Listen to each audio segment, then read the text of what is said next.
Hi everyone, welcome back to my YouTube channel. So friends, कैसे हो सब? I hope आप सब लोग अच्छे होंगे। सो फ्रेंड्स, आज मैं आपके साथ में शेयर करने वाली हूँ मेरी डिलीवरी का 9 मंथ का एक्सपीरियंस। एक्चुअली मुझे बहुत टाइम से ना उस्मान अली करके एक आईडी है, उससे रिक्वेस्ट आ रही थी कि आप अपना डिलीवरी का एक्सपीरियंस शेयर करो। तो वो बहुत लॉन्ग वीडियो हो जाएगी फर्स्ट मंथ से 9th की। तो मैं 9th मंथ का आज खाली 9 मंथ का अपना एक्सपीरियंस आपके साथ में शेयर करने जा रही हूँ। और इस रूम में मैं आ गई हूँ आपके साथ में वीडियो शेयर करने के लिए, क्योंकि इसमें बहुत ज़्यादा शांति है और आपको शायद मेरी आवाज़ लगेगी गूंज रही है, तो मैनेज कर लेना आप लोग। तो चलो स्टार्ट करते हैं अपनी वीडियो। उससे पहले अगर आप न्यू हो मेरे चैनल पे तो प्लीज़ सब्सक्राइब कर लेना, लाइक कर देना इस वीडियो को। और चलो शुरू करते हैं। सो फ्रेंड्स, ये मेरी सेकंड प्रेगनेंसी थी। तो आपको जैसे कि पता होगा कि मेरा फर्स्ट बेबी है वो, तो उसके बाद मेरी सेकंड प्रेगनेंसी थी। और यहाँ पे मतलब 9 मंथ आते ही ऐसा मुझे कुछ भी नहीं लगा, पेन वगैरह 15 दिन तक कुछ नहीं हुए। मैंने किसी को अपने पास बुलाया भी नहीं था, मैं अकेली ही मैनेज कर रही थी खुद से।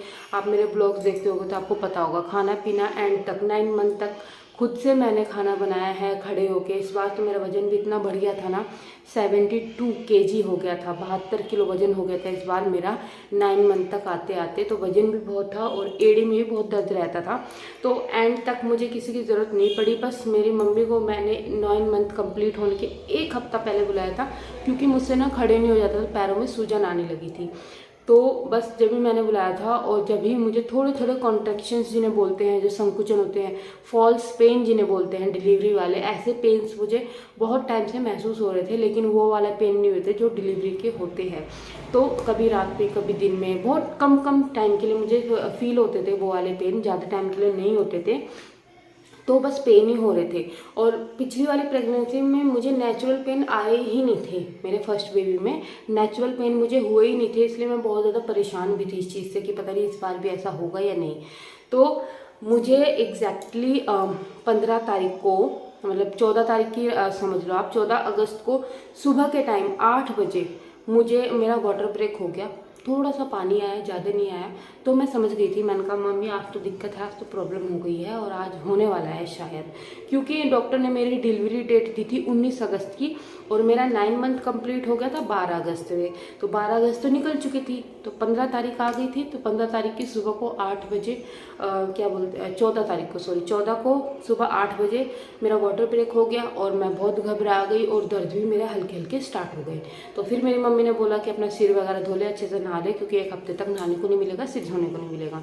तो मैंने अपनी लगभग सारी तैयारियां कर ली थी। बस मेरी पैकिंग, आपने मेरा व्लॉग देखा होगा तो मैंने एट अ टाइम मेरी पैकिंग करी थी। हॉस्पिटल बैग तैयार किया था मैंने मम्मी के साथ मिलके। तो मैंने सर धो लिया था, मैं अच्छे से नहा ली थी। और बस दोपहर आते आते मम्मी ने मुझे खाना भी खिला दिया था, छोले चावल बनाए थे। तो मुझे छोले चावल बहुत पसंद है, मैंने फटाफट से छोले चावल खा लिए।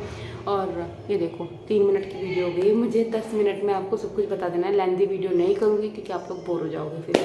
तो मैंने छोले चावल खाए, उसके बाद मुझे बहुत ज़्यादा पेन होने लगे। जांस के पापा जो बाहर गए हुए थे उन्हें मैंने फ़ोन किया, मैंने कहा आ जाओ, मेरी तो तबीयत ज़्यादा ख़राब हो रही है। तो वो आए और फटाफट से हमने बैग तो तैयार कर ही लिया था, मतलब जो भी हमें सामने दिखा था फटाफट से हमने भर लिया, क्योंकि हॉस्पिटल मेरे घर से 10 मिनट की दूरी भी नहीं थी हॉस्पिटल की जहाँ मेरा इलाज चल।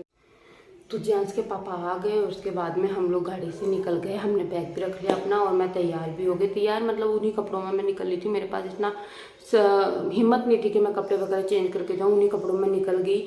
और वहाँ जाने के बाद में नर्स, डॉक्टर तो थी नहीं अवेलेबल, तो नर्स ने मुझे एक दवाई दी। मैंने उनको दिखाया, उन्होंने मेरा बीपी चेक किया, मेरा वजन देखा और मेरे कागज, सारे डॉक्यूमेंट्स, सारी फाइल चेक करी। उसके बाद उन्होंने मुझे एक दवाई दी। तो मैंने पूछा उनसे ये किस चीज़ की दवाई है, तो उन्होंने बोला कि ये दर्द होने की, मतलब ये दवाई ऐसी है कि अगर होने वाले दर्द होंगे तो बच्चा हो जाएगा, मतलब दर्द बढ़ जाएंगे, और नहीं होने वाले पेन होंगे तो आपको दर्द खत्म हो जाएंगे, फिर आप घर चले जाना। मैंने कहा ठीक है। वो दवाई मैंने ले ली। उसका आधा घंटा बीत गया, मेरे दर्द बढ़ते ही चले गए, रुके नहीं मेरे दर्द और बढ़ गए और तेज़ी से होने लगे, मतलब थोड़ी थोड़ी देर में आने लगे, ये नहीं कि लगातार हो रहे हैं। हर 10 मिनट में, हर 5 मिनट में होते हैं, कुछ कुछ सेकंड के लिए बहुत तेज तेज दर्द। वो क्लिप मैंने आपके साथ में शेयर भी की थी, मैं यहाँ भी लगा दूंगी कि मैं कितना तड़प रही थी हॉस्पिटल में उस टाइम। तो फिर मेरे दर्द होने लगे और फिर मैंने अपने रिलेटिव्स को बुला लिया। मम्मी तो थी मेरे साथ में, भाई भी आ गए, पापा भी आ गए, सास भी आ गई और एक आंटी थी वो भी आ गई, तो सब आ गए। तो मेरा सब ने कहा कि जो खाना है ना खा लो, बाद में नहीं मिलेगा कुछ, ऐसा कुछ इसे दे दो गर्म चीज़ ताकि जल्दी से हो जाए, मतलब बच्चेदानी का मुँह खुल जाए। तो इसलिए मैं आपको सब बता देना चाहती जो भी था। तो उन्होंने फिंगर टेस्ट होता है, एक फिंगर टेस्ट उन्होंने मेरा किया। नर्स ने उन्होंने बोला बच्चेदानी का मुँह कहीं से कहीं तक नहीं खुला है, ये 3-4 बजाएगी। मतलब कि मैं 3-4 बजे मैं भर्ती हुई हॉस्पिटल में और सुबह के 3-4 बजे नर्स ने बोला कि होगा डिलीवर बच्चा, अभी नहीं क्योंकि बच्चेदानी का मुँह नहीं खुला है, उसमें टाइम लगेगा।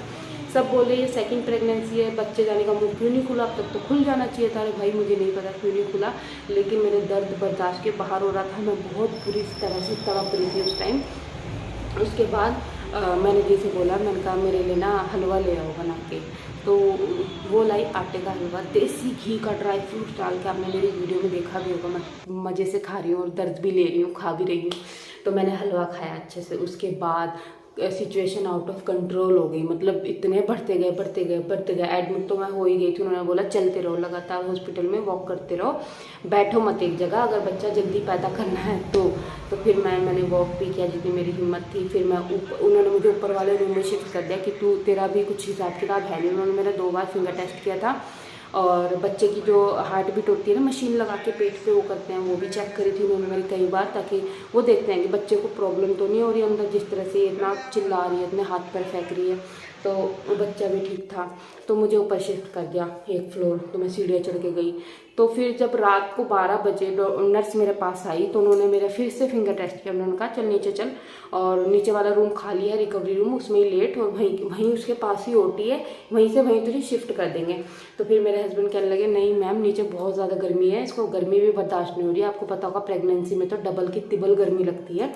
तो फिर मैंने कहा मैं आ जाऊँगी थोड़ी देर में। उन्होंने कहा नहीं तू मेरे साथ नीचे चल, अगर ये पेन होने शुरू हो गए ना तुझे, तो तू नीचे भी नहीं जा पाएगी, तुझे नीचे टो करके ले जाना पड़ेगा, ऐसा कुछ। तो फिर मैं नीचे चली गई। नीचे मैं बहुत गर्मी, मुझे सफोकेशन हो गई, मैं होपलेस होती जा रही हूँ, इतना मुझे दर्द, ऊपर से गर्मी, ऊपर से मुझे घबराहट हो रही बहुत ज़्यादा। फिर मैं ऊपर चली गई, नर्स अपने कैबिन में चली गई, मैं ऊपर चली गई। फिर नर्स आई थोड़ी देर में, तुझे ऊपर आने के लिए किसने कहा, तू ज़्यादा स्मार्ट है कि जो तू ऊपर आ गई। उन्होंने मुझे खूब डांट लगाई क्योंकि वो मुझे अच्छे से जानती थी, मेरी पहले डिलीवरी भी वहीं हुई थी, तो उन्होंने मुझे अच्छे से डांट दिया। फिर उसके बाद वो मुझे ना नीचे लेके आई, तो नीचे आते ही ना मेरे इतने भयंकर पेन स्टार्ट हुए कि मतलब कि उसने चेक किया, उनका मुझे चेक करने दे, ऐसे कह रही। मैंने कहा चलो चेक कर लो। उसने चेक किया फिंगर से, तो उसने कहा चल चल चल जल्दी ओटी में चल। मैंने कहा क्या हुआ, तो उसने कहा हेड आ रहा है जल्दी चल। उसके बाद भाई साहब मुझे ओटी में ले गए और उन्होंने कर दिया डॉक्टर ने को फ़ोन, सारी प्रिपरेशन कर ली उन्होंने मेरी नॉर्मल डिलीवरी की जो भी होती है सब कुछ। और उसके बाद उसके आधे घंटे के अंदर ही ऑलमोस्ट मेरे बच्चा हो गया और बस मैं दर्द से मुक्त हो गई। तो अभी मैं कुछ इसमें बातें भूल गई होंगी, तो आप मुझे कहोगे ना मेरी पूरी 1 मंथ से 9 मंथ की जर्नी बताने के लिए, तो वो भी आपके साथ में शेयर करूँगी। अगर मैं कोई चीज़ भूल गई होंगी तो वैसे तो मैंने आपको सब कुछ बताई था जो भी मेरे साथ हुआ था। तो इस बार मुझे नेचुरल पेन आए थे, मुझे बहुत खुशी थी इस चीज़ की, क्योंकि मुझे लास्ट टाइम नेचुरल पेन नहीं आए थे। उस टाइम मेरा वाटर ब्रेक हुआ था बस, और उसके बाद मैं हॉस्पिटल में भर्ती हो गई थी, मेरे दर्द के इंजेक्शन लगे थे 2, बट इस बार मेरे नेचुरल पेन से ही बेबी हो गया। तो ये थी मेरी जर्नी कुछ 9 मंथ की, ना कि पूरी। तो 9 मंथ का ये मेरा कुछ एक्सपीरियंस था। आई होप आपको अच्छा लगा होगा, तो प्लीज़ इसे लाइक शेयर, चैनल को सब्सक्राइब करना। और व्लॉग्स तो मैं आपके साथ में शेयर करती हूँ, उस हॉस्पिटल वाला भी देख लेना। तो उसके बाद हम बेबी को अगले दिन घर ले आए। मेरा बेबी हुआ था रात को 15 तारीख की रात को, मतलब 12 बजे के बाद होता तो 15 ही तारीख लग गई, 1:41 पे मेरा बेबी हुआ था। तो 15 अगस्त को मेरा बेबी हुआ था और उसके बाद 16 में हम लोग घर आ गए थे। नॉर्मल डिलीवरी से छुट्टी हो गई थी और हम लोग बेबी को लेके घर आ गए थे। और बस उसके बाद तो आप देख ही सकते हो, हमने छठी का प्रोग्राम किया, वो वीडियो आपके साथ शेयर की। तो सारी वीडियो आपके साथ में शेयर की। आई होप आपको ये वीडियो भी अच्छी लगी, तो इसे लाइक शेयर, चैनल को प्लीज़ सब्सक्राइब करना। चलिए मिलते हैं मैं नेक्स्ट वीडियो में। और थैंक यू उस्मान अली, आपका नाम मुझे नहीं पता आपका ओरिजिनल नेम क्या है, क्योंकि वो एक लेडी है, उस्मान अली के नाम से आईडी है। तो थैंक यू सो मच, आपने कमेंट किया और मैंने आपके लिए ये वीडियो बनाई। Thank you. मिलते हैं मैं नेक्स्ट वीडियो में, तब तक के लिए बाय बाय।